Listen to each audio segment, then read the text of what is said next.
परमात्मने नमः। नरसिंह उत्तर तापनीयोपनिषद तृतीय खंड आगे। अपने को नित्य शुद्ध बुद्ध अमृत स्वरूप मानकर अपनी बुद्धि की वृत्तियों का परमात्मा में हवन करके अर्थात अपने अंतःकरण को परमात्मा में ही लगाकर बाहर भीतर से शुद्ध हो पवित्र देश में पवित्र आसन पर सुखपूर्वक बैठें और न्यास शुद्ध और रसोक मंत्रों के पाठ, दिग्बंधन, कवच पाठ, गणपति स्मरण एवं रक्षा एवं रक्षोघ्न मंत्रों के आदि के द्वारा सब प्रकार के विघ्नों का निवारण करके प्राणायाम पूर्वक ध्यान में इन परमात्मा के तत्व का अनुभव करें। फिर परमात्मा में ही संपूर्ण प्रपंच की स्थिति देखते हुए प्राण अग्निहोत्र अर्थात श्री विद्यारण मुनि ने इस प्रसंग की टीका में संक्षेप से प्राण अग्निहोत्र की रीति इस प्रकार कही है। ओम ह्रीं इस बीज मंत्र का उच्चारण करते हुए चिदानंद स्वरूप आराध्य देव का ध्यान करें और फिर छ से उल्टे चलकर अ तक की वर्णमाला का छम हम सम इत्यादि रूप से उच्चारण करते हुए उन्हीं के स्वरूप भूत स्वर जगन्मय शरीर का जो स्थूल सूक्ष्म कारण और साक्षी रूप से चार प्रकार का है चिंतन करें। ऐसी भावना करें कि यह चतुर्विध शरीर सच्चिदानंद स्वरूप परमात्मा से प्रकट हुआ है, अतः यह सच्चिदानंदमय ही है। फिर सोहम हंसा इन मंत्रों के जप द्वारा जीवात्मा और परमात्मा की परस्पर एकता की भावना करें। इस प्रकार एकत्व चिंतन रूप अग्नि में ही स्वाहा का उच्चारण करके युक्त चारों शरीरों का होम लय कर दें।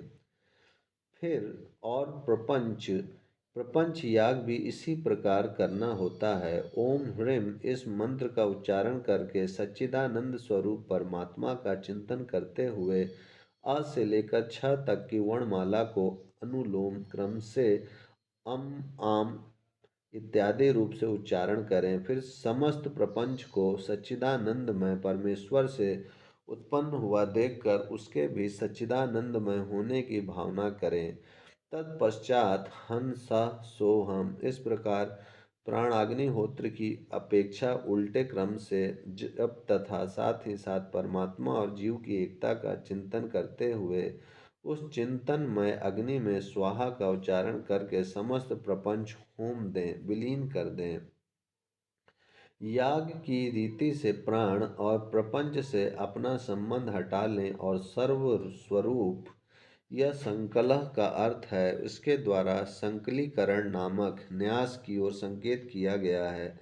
पहले इसी उत्तर तापनीय के प्रथम खंड में बताए अनुसार इस आत्मा की ओम इस नाम के द्वारा प्रतिपादित होने वाले ब्रह्म के साथ एकता करे के तथा ब्रह्म की आत्मा के साथ ओमकार के वाचार्थ रूप से एकता करके वह एकमात्र जरा रहित मृत्यु रहित अमृत स्वरूप निर्भय चिन्मय तत्व ओम है, इस प्रकार अनुभव करें। तत्पश्चात उस परमात्म स्वरूप ओमकार में स्थूल सूक्ष्म और कारण इन तीन शरीरों वाले संपूर्ण दृश्य प्रपंच का आरोप करके अर्थात एक परमात्मा ही सत्य है, उन्हीं में इस स्थूल सूक्ष्म एवं कारण जगत की कल्पना हुई है, ऐसा विवेक द्वारा अनुभव करके यह निश्चय करें कि यह जगत सच्चिदानंद स्वरूप परमात्मा ही है, क्योंकि तन्मय परमात्मामय होने के कारण अवश्य यह तत्स्वरूप परमात्मा स्वरूप ही है।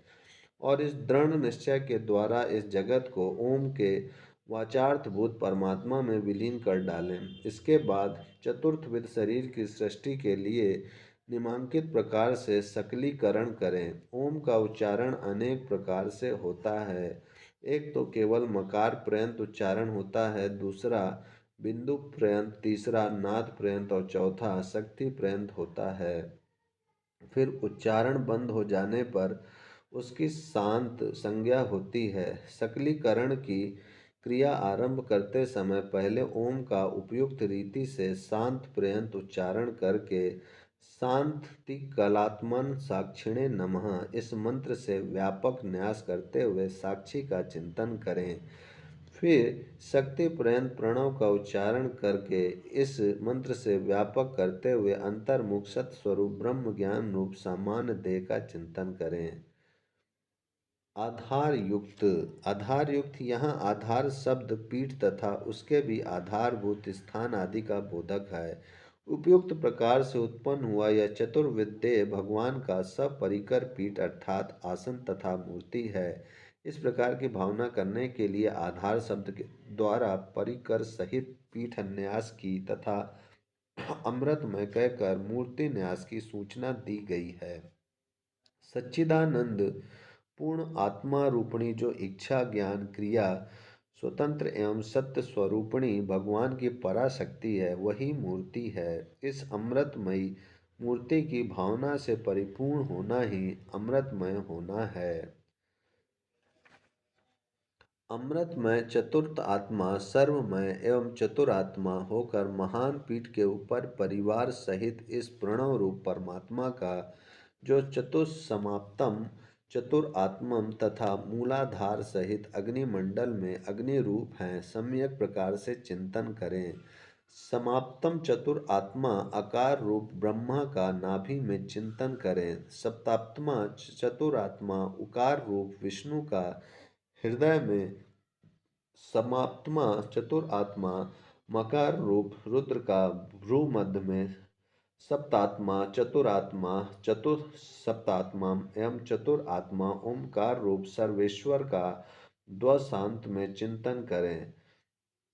फिर सप्तात्मा चतुर्थात्मा चतुस्समाप्तमम चतुरात्मा एवं आनंद मृत रूप ओमकार का षोडश शांत में चिंतन करें। तदंतर इन सब का पूर्वोक्त आनंद अमृत द्वार चार प्रकार से अर्थात देवता गुरु मंत्र और आत्मा रूप में पूजन करके और ब्रह्मा का ही विष्णु का ही रुद्र का ही पृथक पृथक इन तीनों का ही और एक साथ भी इन तीनों का ही तथा ज्योतिर्मय लिंग रूप में ही देवता गुरु मंत्र और आत्मा रूप से चार बार भली भांति नाना प्रकार की भेंट सामग्रियों से पूजन करें।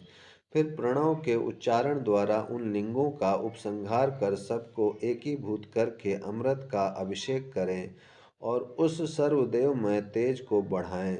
युक्त सर्वदेवमय तेज से त्रिविध स्थूल सूक्ष्म एवं कारण रूप शरीर को व्याप्त करके उनके अधिष्ठान भूत आत्मा को सब ओर से प्रकाशित करें, अर्थात सर्वव्यापक आत्मा का तेजोमय स्वरूप में चिंतन करें।